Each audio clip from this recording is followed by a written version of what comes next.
সবসময় ছোটোটাকে বাসায় রেখে যাই, কিন্তু আজকে ওকে নিয়ে যাচ্ছি।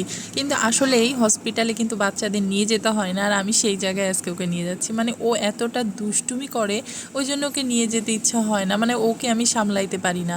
আর এখন বাজে 4:30, আমি আমার ছোটোটা আর আমার বৌদি তিনজনে মিলে হসপিটালে যাচ্ছি। আর ডাক্তার কিন্তু দেখাবো আমার বৌদিকে, সে একটু অসুস্থ অনেক দিন ধরেই ছিল, সেই জন্যে আজকে চলে গেলাম তাকে দেখানোর জন্যে।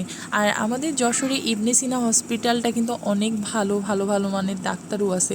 আর এই হসপিটালে আমার বাবার জন্য এসেছিলাম লাস্টবার, আর এই আসলাম, কেমন যেন বুকের মধ্যে করে উঠলো। বাবার কথা অনেক মনে পড়লো, কারণ এই হসপিটালে অনেক সময় কাটিয়েছি বাবার সাথে, এখানে ওখানে সমস্ত জায়গায়। আর ছোটোটাকে নিয়ে গেলে সে তো দুষ্টামি করতেই থাকবে, কিন্তু আমার বৌদি ছোটোটাকে খুব ভালোভাবেই সামলাতে পারে। দেখেন আমার সাইডে কিন্তু একটু কাজল লেগে গেছে, কী করা যাবে। এই যে বিরক্ত শুরু করছে, চিপস খাবে বৌদি, তার জন্য আবার চিপসও কিনে দিল। একটার পর একটা খাওয়া দাওয়া চলতেছে। এখন খাবে সেই ইফতারি, তাকে বেলুন কিনে দাও, এটা কিনে দাও, সেটা কিনে দাও। আসলে বাচ্চা কাচ্চা নিয়ে কখনো বেরোনোই যায় না।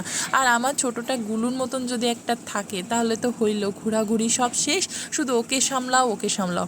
আর আমি বাচ্চা মোটেই সামলাইতে পারি না, আর ও একটু বেশিই দুষ্টামি করে।